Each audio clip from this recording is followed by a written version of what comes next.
علاقة فريدة تربط ما بين مدرب الطيور المصري عبد الرحمن إسماعيل وحمامته البيضاء بندق التي تحلق خلفه بحرية في شوارع القاهرة وهو يقود دراجته النارية وتبقى قريبة منه أينما ذهب. بدرب بقالي 3 سنين بالظبط. الطير بيتدرب طيران حر، مفيش ان انا اربط طير او الكلام ده كله.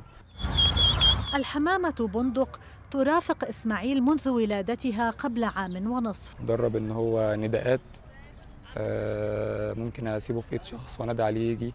متدرب ان هو بيطلع لي من تحت للدور السادس بالنداء.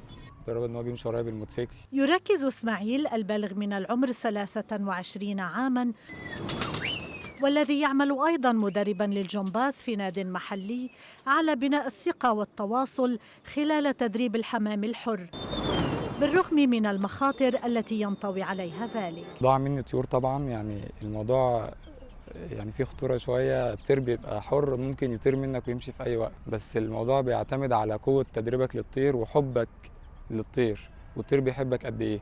فعشان كده الطير ما بيسيبكش ويمشي. طبعا حابب أوضح إن الطيور اللي معايا، أي طير في أي حمام في العالم بيرتبط بعش بغية بمكان معين، لو خدته ومشيت هيرجع المكان ده. ومع التدريب التدريجي تطورت استجابة الحمامة بندق لدعوات إسماعيل، مع أن الأمر غير مألوف في سلالتها على حد قوله. بيخاف ينزل الشارع، هم بعيدا عن الموتوسيكل خالص. كان بيخاف من البشر، بيخاف من صوت العربيات، الكلام ده كله.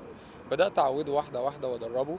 وفي البداية كنا بنمشي في طرق فاضية، بعد كده بقينا بنمشي في وسط عربيات ووسط زحام، وبقى ياخد غرز، والحمد لله لحد ما مستواه بقى بالشكل ده.